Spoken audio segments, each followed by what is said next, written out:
ચલો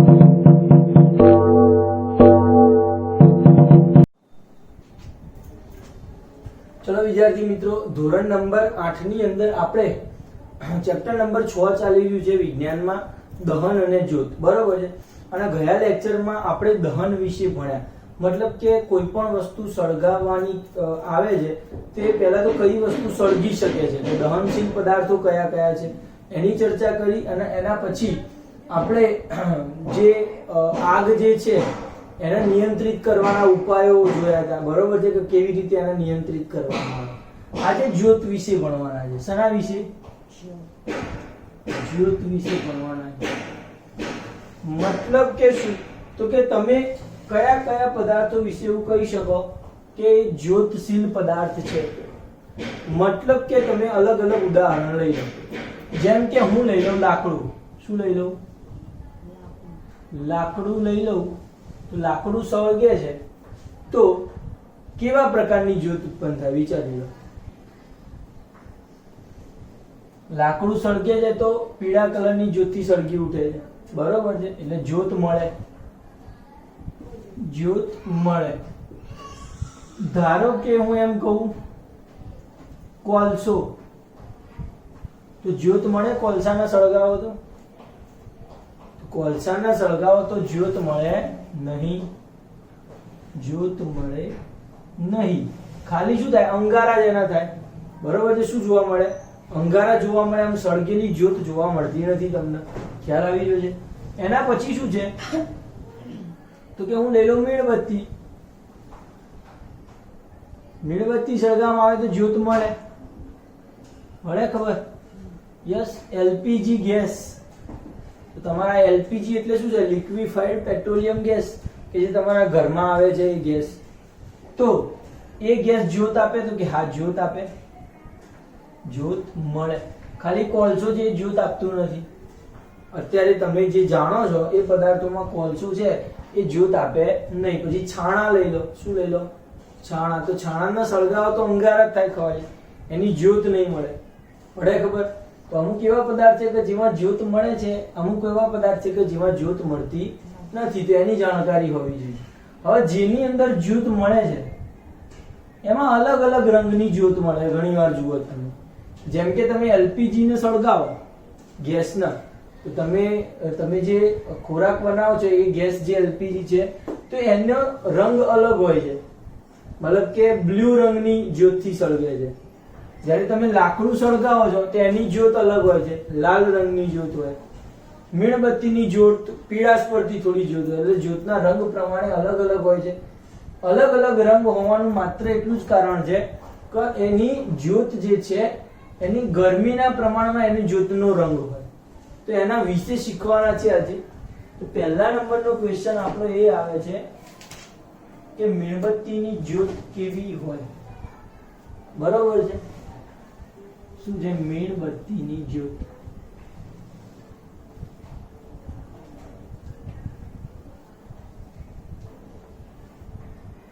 તો ચલો સૌથી પહેલા લખીએ મીણબત્તીની જ્યોત. બરાબર વાત છે. મીણબત્તીની જ્યોત અહીંયા હું દોરું કેવી હોય મીણબત્તી તમારી?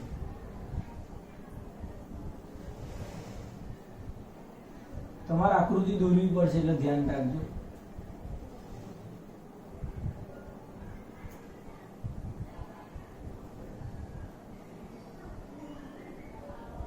સરખી દોરી આપણે.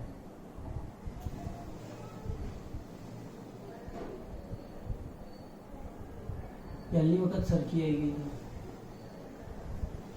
આવી હશે જ્યોત આપણી. પડે ખબર? યસ. આવી મીણબત્તીની જ્યોત સળગે છે. જોઈ છે ઘણી વાર. તો એના અલગ અલગ ભાગ તમને જુઓ. જેમ કે અહીંયા તમે જોવામાં આવે મીણબત્તી જ્યાં સળગતી હોય ત્યાં કાળા રંગનો ભાગ જોવા મળશે. પડે? પછી મીણબત્તીની જે કિનારી વાળો ભાગ હશે, કયો ભાગ? તો કે આ કિનારી વાળો ભાગ.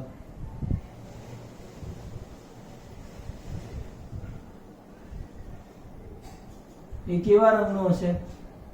તો વાસ્તવમાં એ હોય બ્લુ રંગ. આપણે બ્લુ રંગથી દોરીએ છીએ, આપણી જોડે બ્લુ રંગ છે. ચલો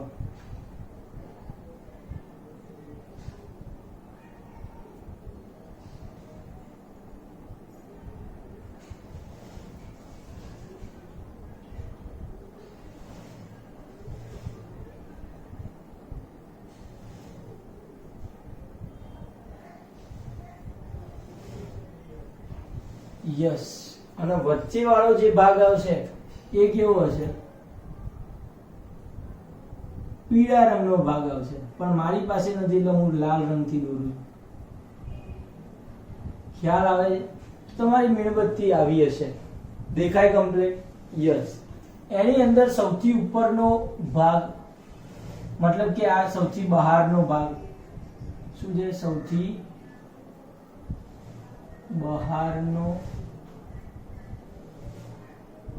વાદળી રંગનો ભાગ, વાદળી રંગનો ભાગ હોય.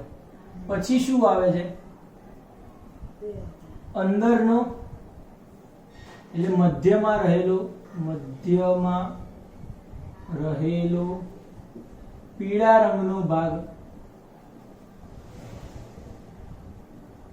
અને આ શું છે? બરોબર છે. સૌથી અંદર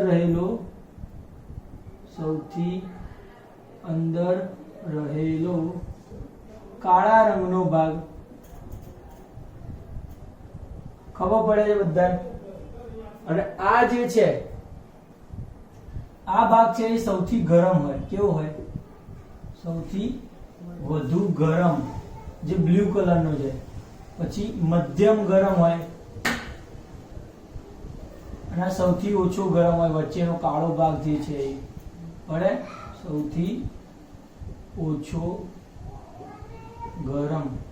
તમારે આવી આકૃતિ દોરવી પડશે, એટલે આકૃતિ દોરતા શીખી જજો. બરાબર છે? તો મીણબત્તીની જ્યોતની અંદર સૌથી પહેલા આપણે 3 અલગ અલગ ભાગ લઈ લઈએ. બરોબર છે? પહેલો ભાગ લઈ લઈએ સૌથી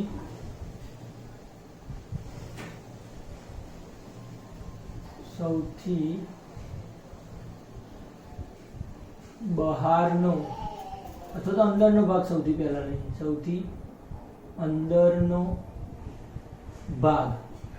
બરાબર છે? તો સૌથી મીણબત્તીની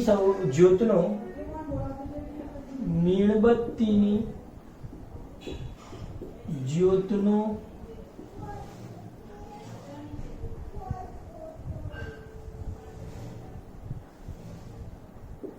સૌથી અંદરનો ભાગ કાળા રંગનો હોય છે. ખ્યાલ આવી ગયો? સૌથી અંદરનો ભાગ કેવો હોય છે? કાળા રંગનો. તમારી જે શું કહેવાય, મીણની ટોચ હશે, દિવેટ, બરોબર છે? વાટ કહેવાય એને. શું કહેવાય છે? વાટ. તે વાટની નજીકનો ભાગ છે એ કાળા રંગનો હોય છે. જે વાટની નજીકનો ભાગ છે, જ્યાં કાર્બનના કણોનું દહન થતું નથી, અને તેથી તે સૌથી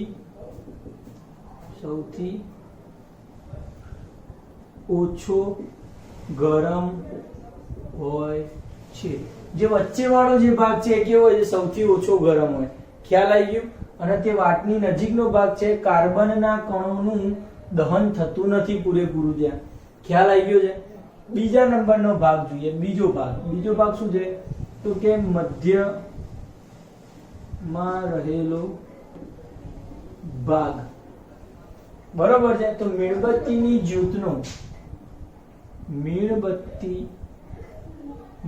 જ્યોતનો મધ્યમાં રહેલો ભાગ કયા રંગનો હશે?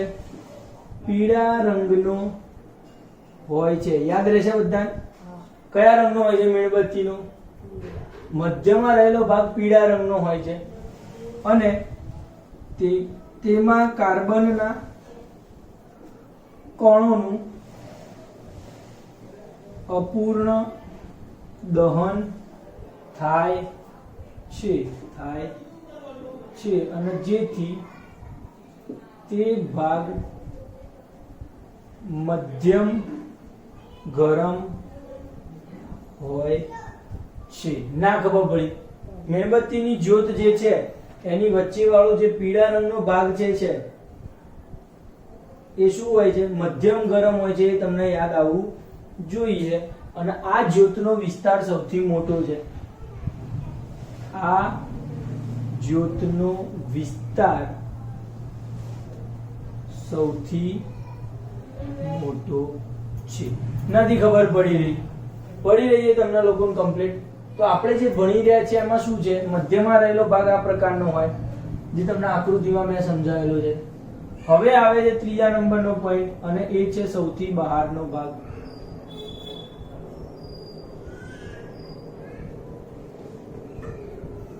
તો મીણબત્તીની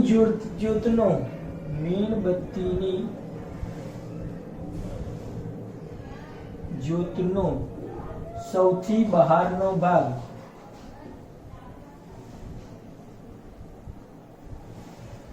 વાદળી રંગનો હોય છે. કેવા રંગનો? વાદળી રંગનો હોય છે. જેમાં કાર્બનના કણોનું સંપૂર્ણ દહન થાય છે. ખ્યાલ આવી ગયું? હા, કારણ કે મીણ જે છે એક પેટ્રોલિયમ પેદાશ છે. જમીનની અંદરથી મળે છે. આપણે જોયું હતું એના રિફાઇનરીમાં કે મીણ મળતી હતી, બરોબર છે?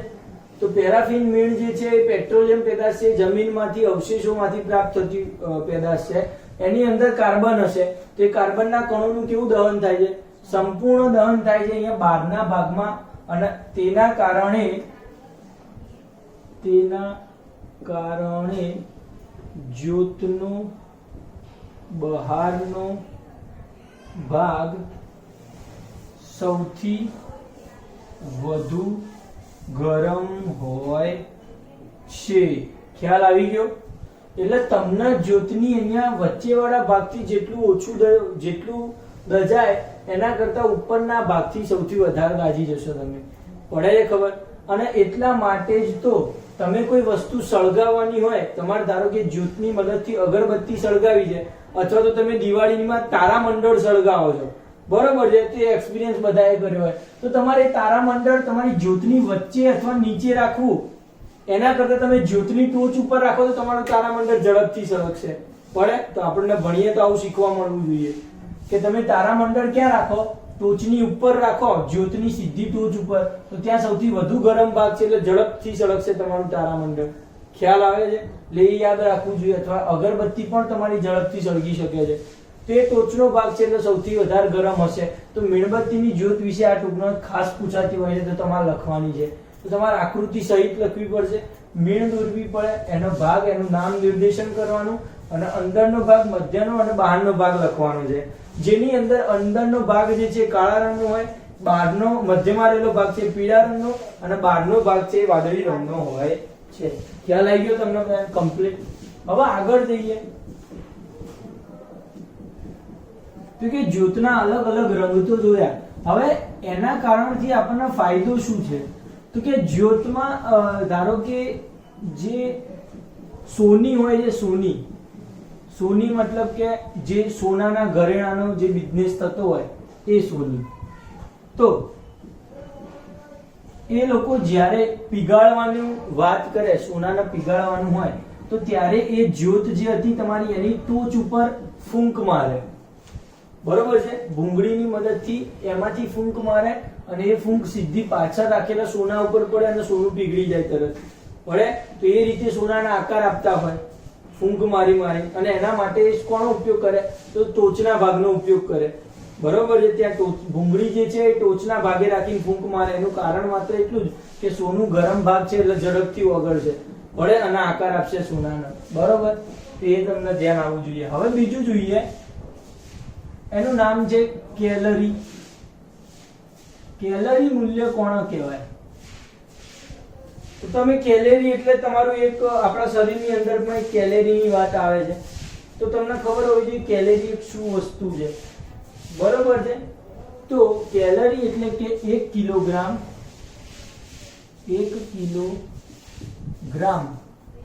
બળતણનું સંપૂર્ણ દહન કરવાથી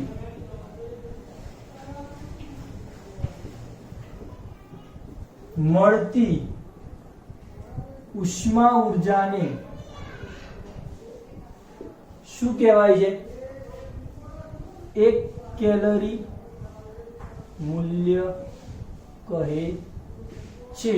અને કેલરીનો એકમ, કેલેરી મતલબ કે આપણા શરીરમાં પણ કેટલી કેલેરીનો ખોરાક ખાવ છો એવું કહીએ છીએ ઘણીવાર, બરાબર છે? અથવા તો તમે કોઈ બિસ્કિટ અથવા તો બાલાજીનું કોઈ પેકેટ લાવો છો, એની પાછળ કેલેરી મૂલ્ય લખેલું હોય, મતલબ કે તમને કેટલી ઉર્જા એ ખાવાથી મળશે, બરાબર છે? તો આ ઉર્જાનો એકમ છે. શાનો એકમ છે? બરોબર છે? મતલબ કે 1 કિલોગ્રામ બળતણનું સંપૂર્ણ દહન કરવાથી મળતી ઉષ્મા ઉર્જાને કેલરી મૂલ્ય કહે છે. કેલરીનો એકમ શું છે? તો કે કિલો જૂલ પર કિલોગ્રામ. શું છે? આને આવી રીતે લખાય, કિલો જૂલ પર કિલોગ્રામ. યાદ રહેશે, આને કેલરી મૂલ્ય કહેવામાં આવે છે. અલગ અલગ બળતણનું જે છે અલગ અલગ કેલરી મૂલ્ય હોય. તમે કોઈ પણ ધારો કે છાણા લઈ લો, લાકડું લઈ લો, એલપીજી લઈ લો કે ગમે તે, તો એનું 1 કિલોગ્રામ લઈ લો દરેક વસ્તુ, અને પછી એના બળતણ એને સળગાવો, અને એ બધામાંથી સૌથી વધારે ઉર્જા શેમાંથી મળે છે? એને આપણે કેલરી મૂલ્ય કહીએ છીએ. કેટલી ઉર્જા મળે છે? ઉષ્મા ઉર્જા, મતલબ કે કેટલી ગરમી મળે છે આપણને એમાંથી. તો અલગ અલગ આપણને માપ્યું છે, તો એના મૂલ્યો તમારે યાદ રાખવા પડે. સૌથી પહેલું લઈ લઈએ છાણા. શું લઈ લઈએ? છાણા લઈ લઈએ. તો છાણાની અંદર કેટલું કેલરી મૂલ્ય છે એ જોઈએ, બરાબર છે? આપણે અલગ અલગ વસ્તુ માટે કેલરી મૂલ્ય જોઈશું. ભાગ પાડી દઈએ. અહીંયા પદાર્થો અને અહીંયા એનું કેલરી મૂલ્ય. પદાર્થમાં પહેલો પદાર્થ લઈ લઉં છાણા. તો છાણા કેટલું કેલરી મૂલ્ય ધરાવે છે? તો 6000 થી 8000. અહીંયા લખીશ, એકમ શું હશે બધાનો? કિલો જૂલ પર કિલોગ્રામ. બધાને યાદ આવવો જોઈએ. કેલરીનો એકમ શું છે? કિલો જૂલ પર કિલોગ્રામ. તો કેટલા? તો કે 6000 થી 8000 કિલો જૂલ પર કિલોગ્રામ ઉર્જા આપણને મળશે. મતલબ કે છાણાને સળગાવો, કેટલા? 1 કિલોગ્રામ છાણા સળગાવો તો તમને આટલી ઉર્જા મળે, બરોબર છે? ઉષ્મા ઉર્જા, ગરમી મળે. બીજા નંબરમાં છે કોલસો લઈ લઈએ. છાણા પછી લાકડું લઈ લઈએ. લાકડું કેટલી ઉર્જા આપે છે? તો કે 17000 થી 22000 જેટલી કિલો જૂલ પર કિલોગ્રામ જેટલી ઉર્જા આપે. પડે ખબર? 100%. ત્રીજા નંબરમાં લઈ લઈએ કોલસો. તો એ 25000 થી 33000 કિલો જૂલ પર કિલોગ્રામ જેટલી ઉર્જા આપણને આપશે. 25000 થી 33000. તો યાદ રાખજો બધા મૂલ્યો, હું લખું છું એ પ્રમાણે. ચોથું શું છે? તો એના પછી લઈ લઈએ આપણે પેટ્રોલ. તો એ આવે છે 45000 કિલો જૂલ. એના પછી આવે ડીઝલ. પડે છે? તો ડીઝલ કેટલું હશે? 45000 કિલો જૂલ પર કિલોમોલ. એના પછી આવે છે કેરોસીન. એનું પણ એટલું જ છે. કેટલું હશે? કેરોસીન નું આવશે 45000 કિલો જૂલ પર કિલોગ્રામ. પડે ખબર? હજી આગળ જઈએ. અહીંયા લખીશ પદાર્થો, અહીંયા લખીશ કેલરી મૂલ્ય કિલો જૂલ પર કિલોગ્રામ. તો ચલો 6 સુધી આયા. 7મો નંબર લખીએ. કેરોસીન પછી શું લખશું? તો કે મિથેન. મિથેન એક પ્રકારનો ગેસ છે. તો એ ગેસમાંથી કેટલું મળે છે? તો કે 50000 કિલો જૂલ. કેટલી છે? 50,000 કિલો જૂલ પર કિલોગ્રામ. 8મા નંબર ઉપર છે એલપીજી. એલપીજી એટલે તમારા ઘરમાં જે રાંધણ ગેસ આવે છે બોટલ એ એલપીજી ની ભરેલી હોય છે. તો એલપીજી ગેસ પણ 50,000 કિલો જૂલ પર કિલોગ્રામ જેટલી કેલરી મુક્ત કરે. 9મા નંબર ઉપર છે સીએનજી. તો એ 55,000 કરે છે. કેટલી કરે છે? 55,000 કિલો જૂલ પર કિલો. 10મા નંબર ઉપર આવે છે બાયોગેસ. શું છે? બાયોગેસ, જે 30,000 થી 45,000 ની આસપાસ, 30,000 થી 35,000, 35 થી 40, ચલો 35,000 થી 40,000 જેટલી. અને એના પછી જે 11 નંબર ઉપર હાઇડ્રોજન ગેસ, જે 1,50,000 પડે. સૌથી વધારે કોની છે? હાઇડ્રોજન ગેસની 1,50,000 કિલો જૂલ પર કિલોગ્રામ. તો આ રીતે ઉર્જા મુક્ત કરે. સૌથી ઓછી છાણાથી ચાલુ થાય, સૌથી વધારે હાઇડ્રોજનથી. ગેપ કેવી રીતે? તો કે 6 થી 8 પહેલો, પછી 17 થી 22, પછી શું યાદ રાખવાનું? 25 થી 33, અને પછી 45, 45, 45. 3 વાર 45. પેટ્રોલ, ડીઝલ, કેરોસીન 3 વાર 45. પછી 2 વાર 50-50. કયામાં? મિથેન એલપીજી માં. અને સીએનજી ની રિક્ષાઓમાં કેટલું છે? 55,000, થોડું વધારે છે. બાયોગેસમાં 35 થી 40, અને હાઇડ્રોજનમાં 1,50,000. ફાવશે? રહી જશે યાદ? તો યાદ રહે એવા જ મૂલ્યો છે, એટલે કઈ વાંધો આવશે નહીં. તો આ કેલરી મૂલ્ય તમને યાદ આવવું જોઈએ, જે એસક્યુ માં પૂછાઈ શકે છે. બરોબર છે. હવે આપણે ભણવાના છે બળતણનું હાનિકારક દહન.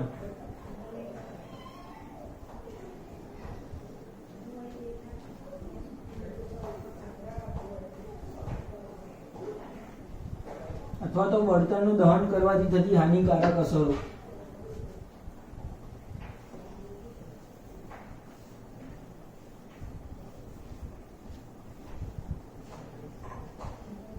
તો આ જે ક્વેશ્ચન હવે ચલાવવાનું છે બહુ ઇમ્પોર્ટન્ટ છે, ધ્યાન રાખજો.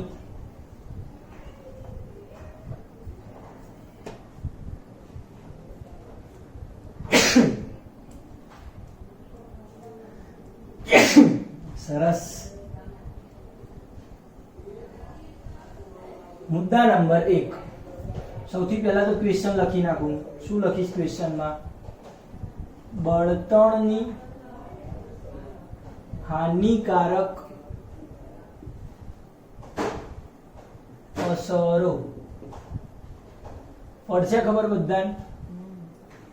ચલો, શું અસર થઈ શકે બળતણની હાનિકારક? વિચારી લો.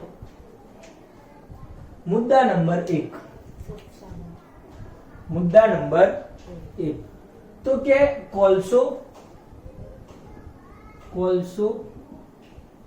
લાકડું, છાણા વગેરે બળતણનું, પેટ્રોલ પણ લખી શકાય, પેટ્રોલ વગેરે બળતણનું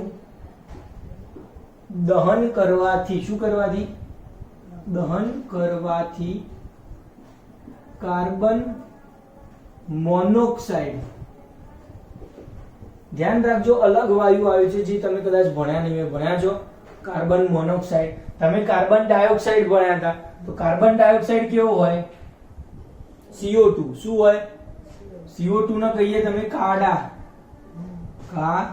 કાર્બન ડાયોક્સાઇડ. અને હવે આવે છે ખાલી CO, ખાલી CO ને શું કહીશું આપણે?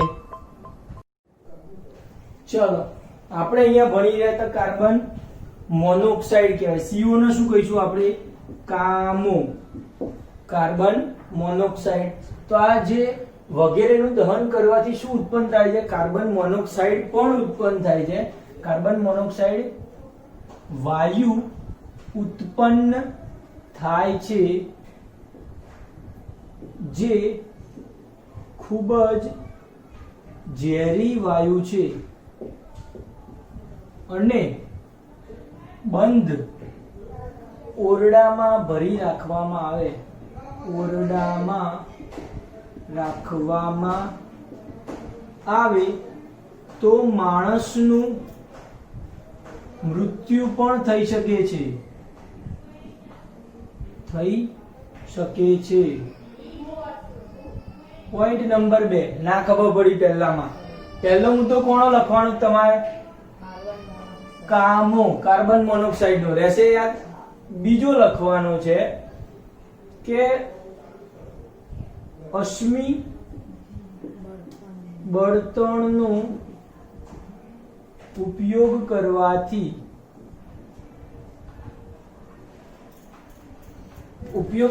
શું થાય છે? તો કે મોટા પ્રમાણમાં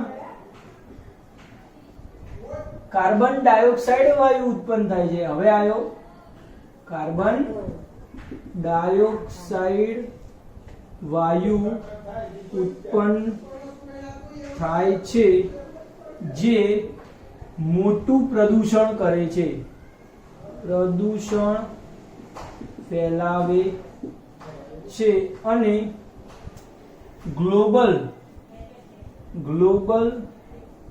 વોર્મિંગ ને પ્રેરે છે.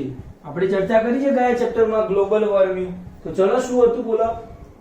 ગ્લોબલ વોર્મિંગ શું હતું બોલવા માંડો ચલો ઝડપથી.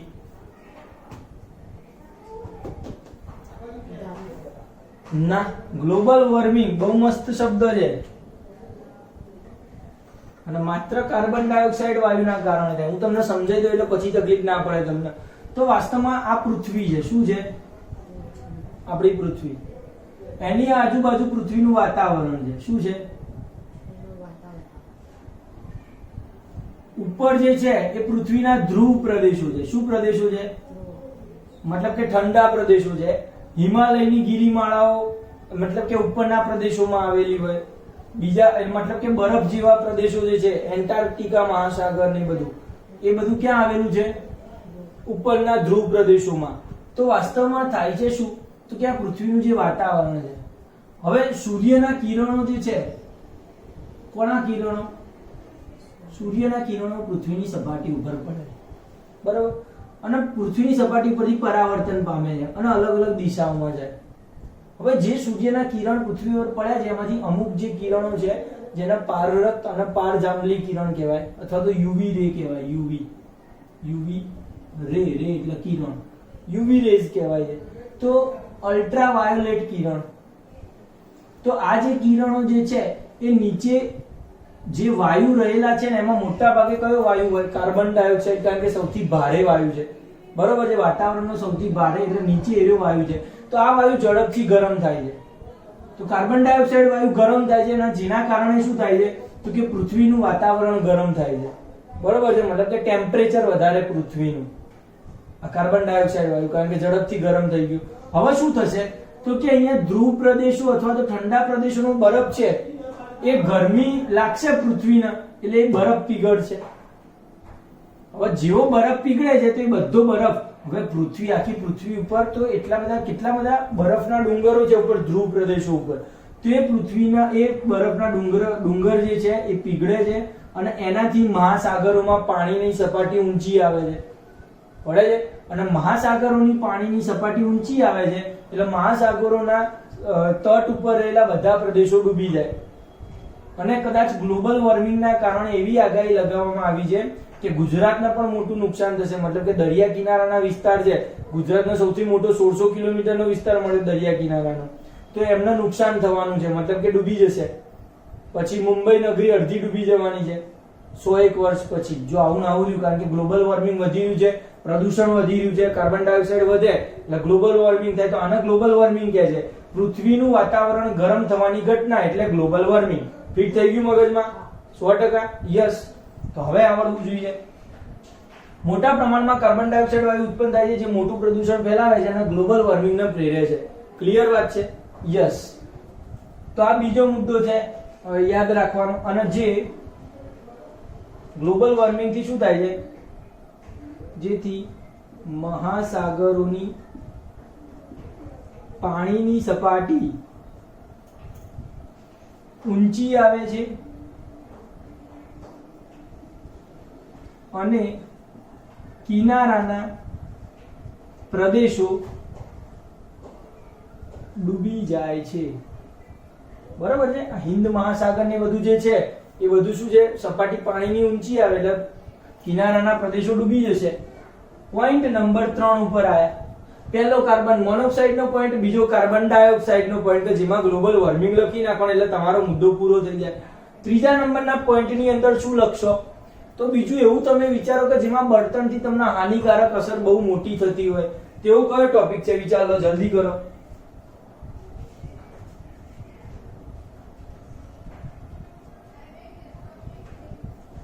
તો કે સાદા પદાર્થો જેમ કે કોલસો, લાકડું, પેટ્રોલ, ડીઝલ વગેરેનો વધુ પડતો ઉપયોગ થવાના કારણે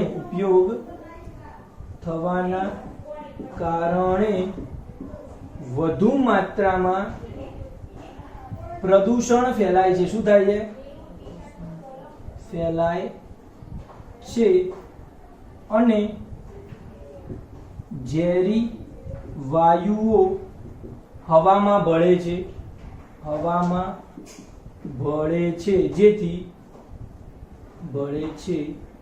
જેથી શ્વાસના અથવા શ્વસનના અથવા તો શ્વાસના લખીએ, શ્વાસના રોગો થાય છે, જેમ કે અસ્થમા.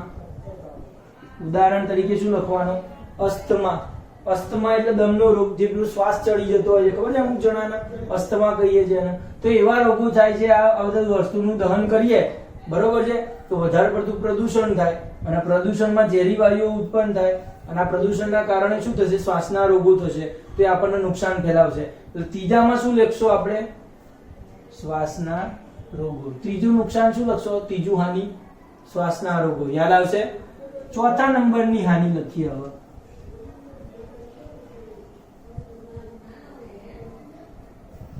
તો કે ચોથા નંબરમાં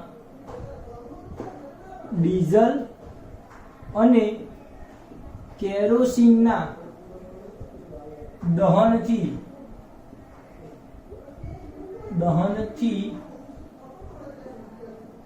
સલ્ફર ડાયોક્સાઇડ જેવા વાયુ ઉત્પન્ન થાય છે અને પેટ્રોલના દહનથી નાઇટ્રોજન ડાયોક્સાઇડ વાયુ ઉત્પન્ન થાય છે. યાદ રહેવું જોઈએ. ડીઝલ અને કેરોસીન, ડીઝલ એટલે મોટા વાહનો જે ફેરવીએ છીએ અને કેરોસીન, એના દહનથી કયો વાયુ ઉત્પન્ન થશે? Sulphur dioxide. અને પેટ્રોલ તમે જે બાઇકો ફેરવો છો એનાથી કયો થશે? Nitrogen dioxide. તો આ વાયુઓ ઝેરી છે અને તે વાતાવરણમાં પાણી સાથે પ્રક્રિયા કરી એસિડ બનાવે છે. વાતાવરણમાં પાણી સાથે પ્રક્રિયા કરશે, મતલબ કે ઉપર જે હવામાં પ્રદૂષણ થઈ ગયું છે એમાં નાઇટ્રોજન ડાયોક્સાઇડ હશે અને સલ્ફર ડાયોક્સાઇડ હશે. તો આ બે વાયુઓ શું કરશે? વાતાવરણમાં જે ભેજનું પાણી હોય અથવા તો બાષ્પ બનીને ઉપર ગયું હોય, વાદળ બન્યા હોય, તો એ વાદળ સાથે પ્રક્રિયા કરે અને શું બને છે? એસિડ બનાવે છે. અને આ પાણી વરસાદ સ્વરૂપે પૃથ્વી પર પડે છે, જેને એસિડ વર્ષા કહે છે. શું કહે છે? એસિડ વર્ષા કહે છે. અને આના કારણે પ્રાણીઓ અને વનસ્પતિઓને ખૂબ જ નુકસાન થાય અથવા એટલે કે પ્રાણીઓની સ્કિન ઉપર પડે એસિડ તો પ્રાણીઓને નુકસાન થવાનું, વનસ્પતિઓના પાંદડા ને બધું ખરી જાય છે કારણ કે એસિડ વર્ષા થાય છે. ખ્યાલ આવી ગયું? તો એટલું તમારે લખવાનું છે. ચાર મુદ્દા છે બળતણની હાનિકારક અસરો. પહેલો મુદ્દો કાર્બન મોનોક્સાઇડ, બીજો મુદ્દો કાર્બન ડાયોક્સાઇડ, ત્રીજો મુદ્દો છે છાણાવાળો અને શ્વાસના રોગ થશે, અને ચોથો મુદ્દો શું છે સલ્ફર ડાયોક્સાઇડ અને નાઇટ્રોજન ડાયોક્સાઇડ, જે શું કરશે એસિડ વર્ષા કરશે. તો ચોથો મુદ્દો એસિડ વર્ષાનો. નહીં યાદ રહે, એકદમ બેઠો લખવાનું છે. આવી ગયું? બરોબર વાત છે. તો બસ આ રીતે જ આપણે ભણવાનું છે. તો મતલબ કે બળતણની હાનિકારક અસરો આપણને કમ્પ્લીટ આવડવી જોઈએ. તો તમે નોટમાં લખી નાખજો ને આઈએમપી ક્વેશ્ચન લખજો. આ ફાઇનલ પૂછાય છે આપણી એક્ઝામના. બરોબર છે? યસ. એટલે આ તૈયાર હોવો જોઈએ દરેક વિદ્યાર્થી. એટલે આજે જ તૈયાર કરજો તમે લોકો. એના પછીનો ક્વેશ્ચન આવે છે આજ એસિડ વર્ષા લઈ લઈએ. બરોબર છે? એના પૂરેપૂરું લખીએ એસિડ વર્ષાનું. અથવા તમને લખતા આવડશે, કદાચ આવડશે એસિડ વર્ષા. જે મેં ચોથો મુદ્દો લખ્યો હતો એને તમે શેના સ્વરૂપમાં લખશો? એસિડ વર્ષા. જો તમારે એસિડ વર્ષા પૂછાય તો તમારે આ મુદ્દો લખવાના છે. ખ્યાલ આવી જશે તમને બધાને? યસ. તો અહીંયા એની અંદર અસરો જે છે એનાથી શું શું નુકસાન થાય, એસિડ વર્ષાથી થતા નુકસાન. એસિડ વર્ષા પહેલા લખી નાખીએ, હમણાં જે લખી છે ફરીથી. બરોબર? તો કે સલ્ફર ડાયોક્સાઇડ અને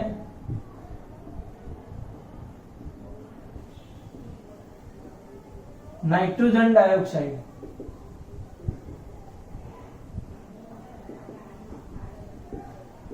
વાયુઓ હવામાં પાણી સાથે ભળી એસિડ બનાવે છે. આ પાણી વરસાદ સ્વરૂપે પૃથ્વી પર પડે છે તેને એસિડ વર્ષા કહે છે. તેને એસિડ વર્ષા કહે છે. ખ્યાલ આવી ગયો? પૃથ્વી પર પડે છે તેની અસરો લખવાની છે ખાસ. એસિડ વર્ષાની અસરો તમને પૂછશે તો શું લખશો એસિડ વર્ષાની અસર? તો અસર નંબર 1, તેનાથી વૃક્ષો પરના પાંદડા બળી જાય છે. શું થાય છે? પાંદડા બળી જાય છે. ખ્યાલ આવે છે? બીજા નંબરમાં પ્રાણીઓના ને ત્વચા, મતલબ કે સ્કિન બળી જાય છે અથવા તો ત્વચાના રોગ થાય છે. ત્રીજા નંબરમાં જમીનની ફળદ્રુપતા ઘટે છે. જમીનની ફળદ્રુપતા ઘટે છે મતલબ કે જમીન બગડી જાય. એસિડ વર્ષા, એસિડ જમીનમાં પડે તો ફળદ્રુપ જમીન બગડી જાય. ખેતરોમાં બેતરોમાં બધું વાયેલું હોય અથવા જમીન પણ બગડી જશે. તો જમીનની ફળદ્રુપતા ઘટે છે. અને ચોથા નંબરનો મુદ્દો છે કે આરસના સ્થાપત્યો ને નુકસાન થાય છે. મતલબ કે તાજમહાલ છે તો એસિડ વર્ષા થાય તો પીળો પડી જાય. ખ્યાલ આવી ગયો? વ્હાઈટ કલરનો છે. યસ. તો આરસના સ્થાપત્યો જે છે એને નુકસાન થશે, અથવા બીજા સ્થાપત્યો છે ઝૂલતા મિનારા કે બીજા ઘણા બધા છે તે બધાને શું થાય તો કે એમની ઉંમર ઘટી જાય. આપણા ઘરોને પણ નુકસાન થઈ શકે છે, મોટી બિલ્ડિંગોને નુકસાન થઈ શકે. બરોબર છે? એટલે એસિડ વર્ષાથી આવી અસરો થાય છે. તો એવું 2 માર્ક્સમાં અલગથી ક્વેશ્ચન પૂછાય તો એ તમને આવડવું જોઈએ. એની અસરો ખાસ વૃક્ષોના પાંદડા, પ્રાણીઓની ત્વચા, જમીનની ફળદ્રુપતા, આરસના સ્થાપત્યો વગેરેને નુકસાન થાય છે. ફાવશે કમ્પ્લીટ 100%. એના આગળનો ક્વેશ્ચન તમે જુઓ.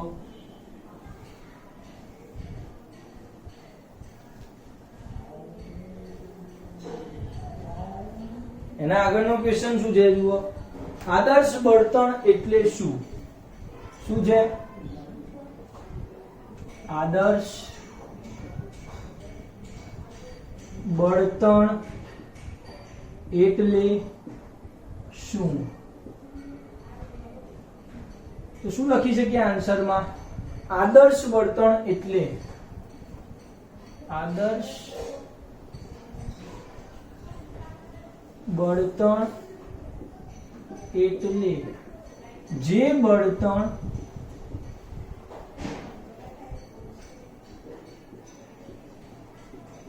વધુ માત્રામાં ઊર્જા ઉત્પન્ન કરતું હોય, જે બળતણ વધુ માત્રામાં ઊર્જા ઉત્પન્ન કરતું હોય અને ઓછી માત્રામાં અવશેષો છોડતું હોય તેવા બળતણને આદર્શ બળતણ કહે છે. નહીં ખબર પડતી કોઈ બચ્ચાઓને પડે છે? યસ, આદર્શ બળતણની વાત શું હતી?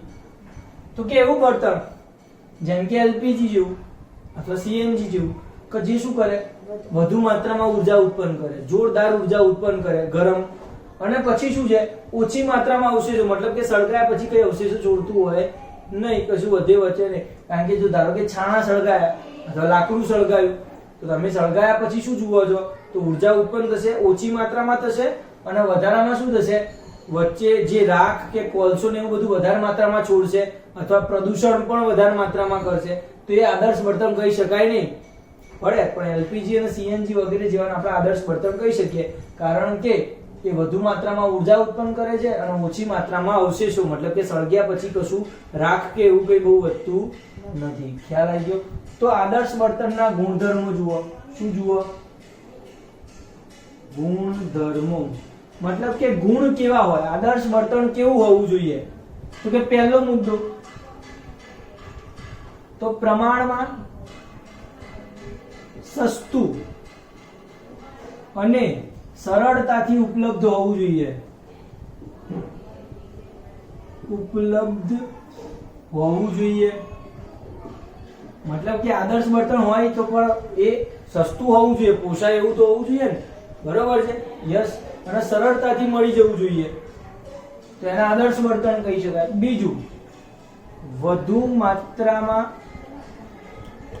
ઉર્જા ઉત્પન્ન કરતું હોવું જોઈએ. પોઈન્ટ નંબર 3, ઓછું પ્રદૂષણ ફેલાવતું હોવું જોઈએ. અને પોઈન્ટ નંબર 4, ઓછી માત્રામાં અવશેષો છોડતું હોવું જોઈએ. ના ખબર પડી ગઈ કમ્પ્લીટ ખબર? શું છે આદર્શ બળતણ? એવું ઓછી માત્રામાં લખ્યું છે મેં, એટલે ઓછી માત્રામાં અવશેષો છોડતું હોવું જોઈએ, બરોબર છે? એટલે થોડાક જ અવશેષો મળવા જોઈએ આપણને. ખ્યાલ આવી ગયું? બહુ અવશેષો એના મળે તો એના આદર્શ બળતણ ના કહેવાય.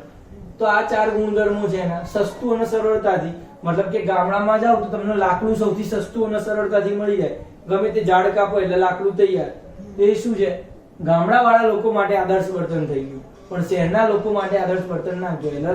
એટલે જરૂરિયાત પ્રમાણે એ હોય આદર્શ બળતણ, બરોબર છે? આપણે કઈ ગામડે લાકડા લેવા તો જવાય નહીં, તો આપણે શેનો ઉપયોગ કરીએ? ગેસનો ઉપયોગ કરીએ છીએ, બરોબર છે? યસ. પછી વધુ માત્રામાં ઉર્જા ઉત્પન્ન કરવું જોઈએ, પ્રદૂષણ ઓછું હોવું જોઈએ અને ઓછી માત્રામાં અવશેષો છોડતું હોવું જોઈએ. વાસ્તવમાં ગામડામાં જે લાકડાઓનો ઉપયોગ થાય છે એનાથી બહુ મોટી માત્રામાં પ્રદૂષણ ફેલાય છે, બરોબર છે? ખરેખર એનો ઉપયોગ ના કરવો જોઈએ, કારણ કે એ શું છે, તો કે જે લાકડું સળગાવો છો એનું સંપૂર્ણ દહન થતું નથી, બરોબર? અને એટલા માટે જ એના કોલસા વધે છે, કચરો, અવશેષો, રાખ કહેવાય એને, તો એ બધું વધે છે. તો એ શું છે, એક આદર્શ બળતણ એટલે સરળતાથી મળે છે ખરી, પણ ઉર્જા વધારે માત્રામાં આપતું નથી અને પ્રદૂષણ, બહુ પ્રદૂષણ કરે છે. કેટલો ધુમાડો કરે લાકડું સળગાવીએ તો એને આપણે આદર્શ બળતણ ના કહેવાય અને એનો ઉપયોગ પણ ઓછો કરવો જોઈએ. ખ્યાલ આવી ગયો? તો હવે સ્વાધ્યાયના ક્વેશ્ચન જે છે આપણે આવતા લેક્ચરમાં લઈશું.